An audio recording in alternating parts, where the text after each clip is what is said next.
Alright guys, this is a 2017 Jeep Grand Cherokee with a radiator failure. It was leaking on the sides.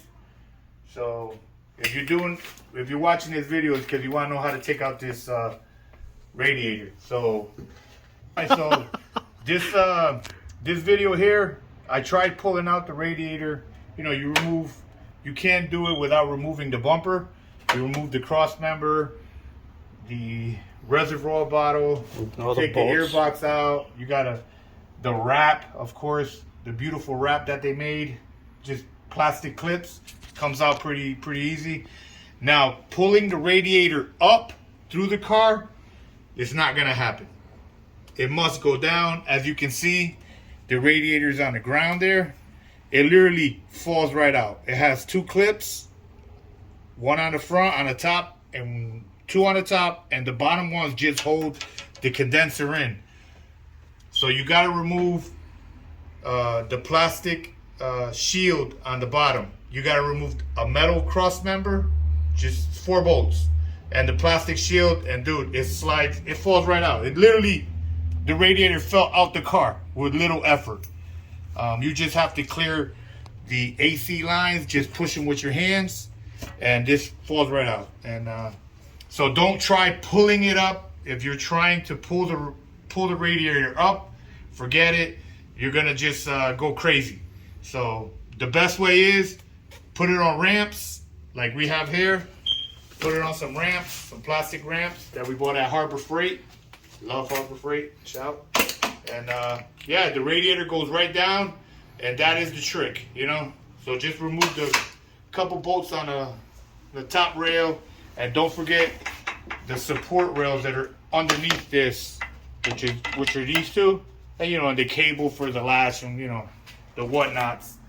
But the radiator must go down and out for it to be without removing this. And even if you remove this, you still have to do it. The radiator goes down and out. That's how you put it in, and that's how you're gonna take it out. Yeah, this is without taking the AC apart too. Yeah, and this is with all the AC lines together. This is the best way. Put it on ramps, and radiator must go out through the bottom. All right, guys, I know it's not very detailed with which bolt to get out, but if you're doing this job, then I'm pretty sure you're pretty handy. An amateur should not do this job. So, you know, the normal bolts that you gotta get out, you guys know what I'm talking about. And for you guys that don't know what I'm talking about, find a friend that knows somebody. Because you'll mess up your car. And yeah, so that's radiator has to go down.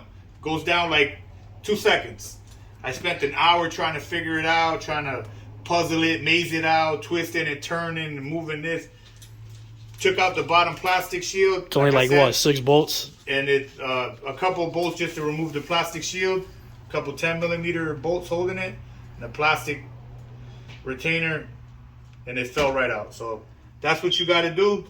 I know I'm saving somebody a headache, so you know you're welcome. You know. All right, guys. You recording? Yeah, go ahead.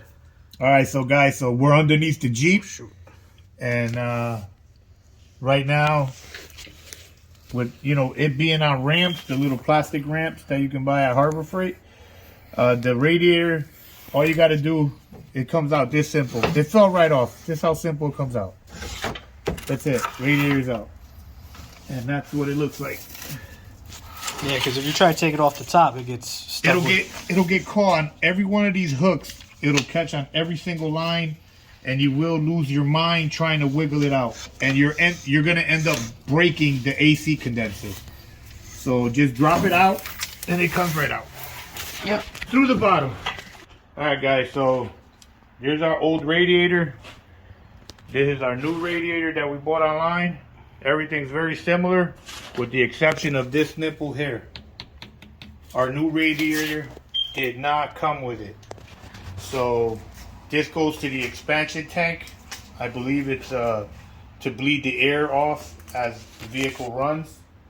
So I'm gonna still put it in, but if you run into this problem, you're gonna see that you don't have nowhere to connect this hose. I will show you once it's installed, but everything else is the same except for it doesn't have this nipple here. This one doesn't have it, so I have nowhere to plug in. So I'm gonna put it in anyway, because I waited 2 weeks for this part. Make sure you get the right radiator. This is a 2017. The 2017 has the plastic expansion tank. It does not have a radiator cap. Be careful. There's a lot of them online that have a little nozzle up with a radiator cap. Don't buy that. Make sure you look at what's underneath your hood before you order the part. Unfortunately, mine did not come with that nipple. It's missing. I blame it on COVID. It's got to be a result of COVID. No nipple on the new ones. So I have a nippleless radiator. But I'm going to throw it in and make it work. That's what we do here at GT Flips. Alright, so this is the way you install the radiator. Bushings are on. Make sure you put your bushings on from your previous radiator. And yeah, this is the new drain plug here. Make sure it's operational. And this is how easy it goes in. Slide it back towards the back of the vehicle.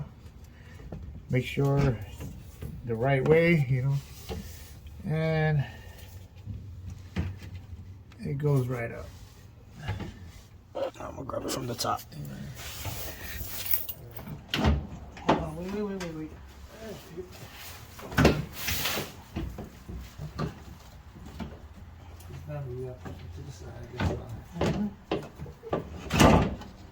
Bada boom. And that's how you slide it in. Now you gotta pick up the condenser. Yep. I picked it up. You gotta pick. Are you recording? Yeah, it's recording me right now. All right. So very easy to slide in the radiator. You need 2 people. You gotta pull up on the condenser. You gotta pull up on it to get the radiator into position with the grommets. All right. So now we've replaced the support bracket.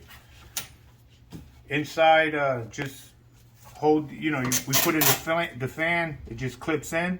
Just slide it right down. Clip. Make sure your electrical connector. You connect that. Make sure this connects. The support bracket. The screws that go into this bracket won't line up exactly. If you can see, it's a little off. But you can, from underneath, you can manipulate. You can wiggle it, move it to get the bolts back in there.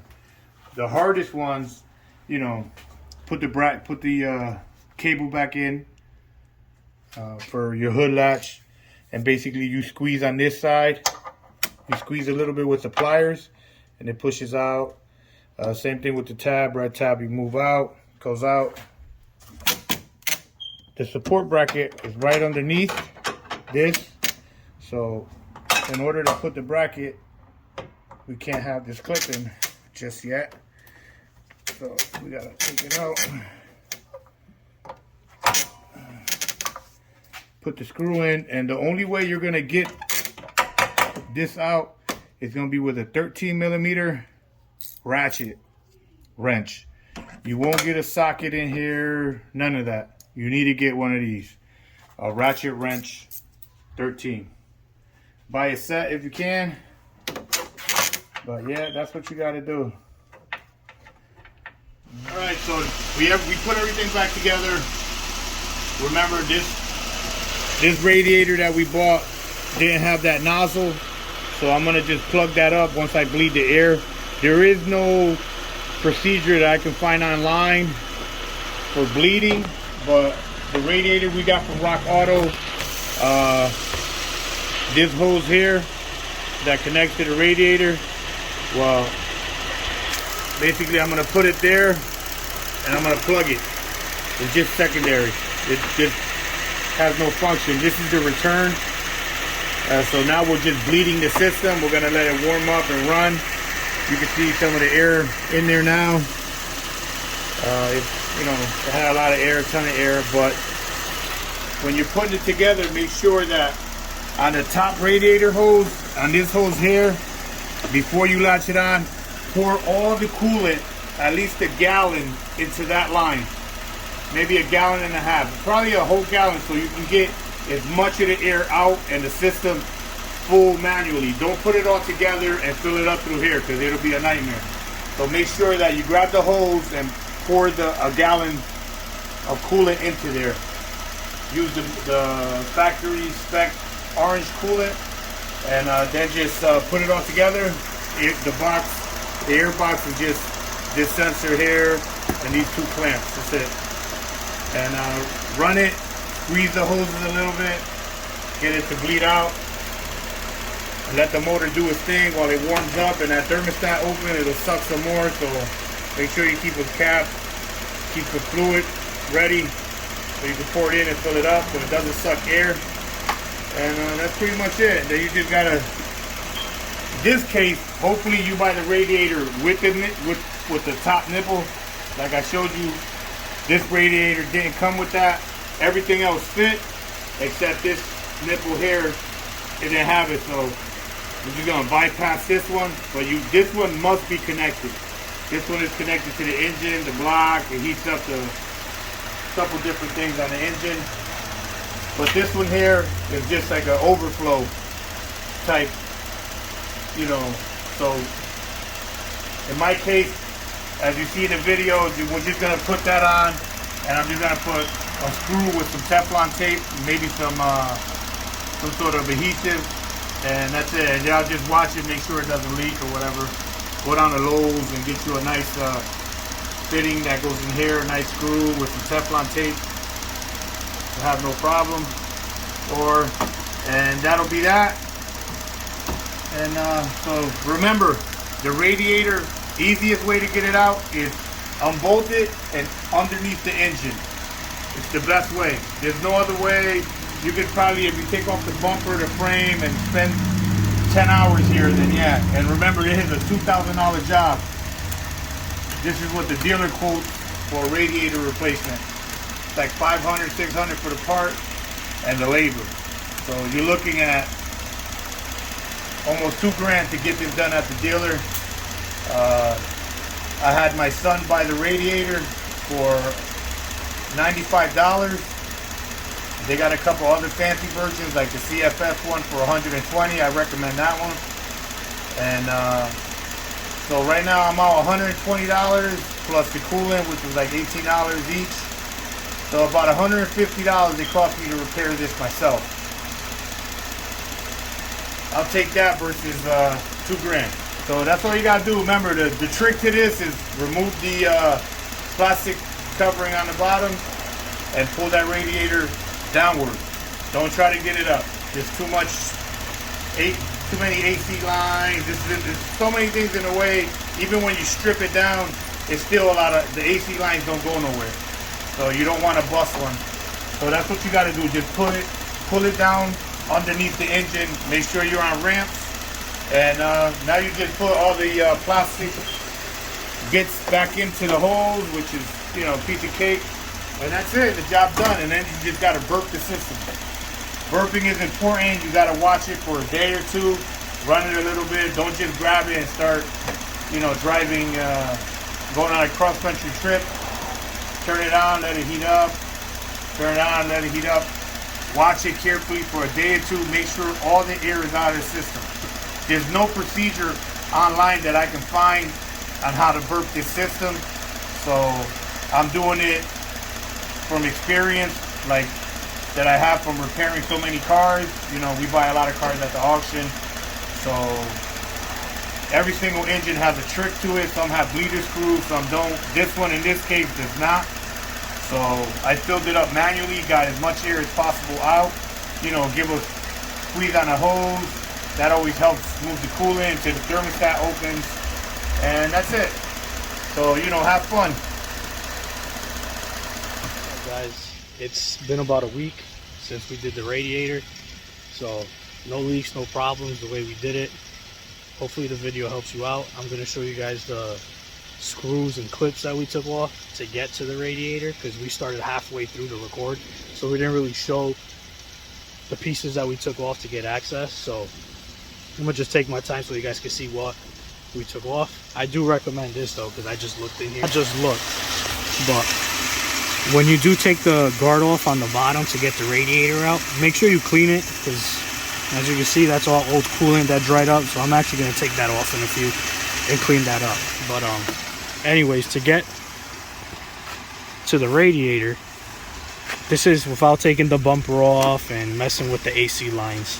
You just, there's a clip here, 1, 2, 3, 4, and then 5. There's another one up there, and the same thing on this side. 1, 2, 3, 4, and 5. You take those clips off, and then this plastic piece on both sides will get loose. And then you got to take this rubber trim off that goes all the way around. And there's little clips, so all the way around you got to pop those out. Be careful you don't break them. And then this whole part will come loose, and just put that to the side. And then what do we do next? Oh yeah, then you take the air box off. I think it's a 10 millimeter, or you could use a flathead. Screw that off, then come under here, take this off, take that screw off. And when you take that screw off, this plastic part, you just pull up and it pops off. There's little like rubber sockets that screw in. You'll see it when you take it off. So then you take this, put that to the side, and then there's another 10 millimeter. It should be like right about here. You'll see it. Take that off, and then this pops out. Put it to the side. Then you want to take this clip off, and then this clip, and then pop it up. But be careful, because this isn't going to come out all the way. It's just going to come out to where it's sliced. It tilts out, so you could have enough space to take the bolts out. So after you pull that back, be gentle, because we cracked mine, but it's all right. You're going to take the wire out the hood latch and disconnect this wire right here. You don't actually have to remove this. Don't remove that, because then when you put it back, you might have to mess with it so that it closes and everything's lined up. So don't mess with that. Just take the wire out and take the clip off. And then hopefully you guys can see it. If you guys see that bolt that's right there, there's one. And then where's the other one? I hope you guys can see it. And then there's 2. You're going to loosen those guys up and take those off. And then there's going to be 1, 2, and hopefully you guys can see it right there, right next to my finger. You guys will see it when you look. And take that one off. And then when this is tilted back, there's going to be one more right here. So 1, 2, 3, and then that back one back there, 4. And then the same thing on this side. There's going to be one right here, 2, 3, and that silver one, 4. So after you take that off, this cross member is going to be loose.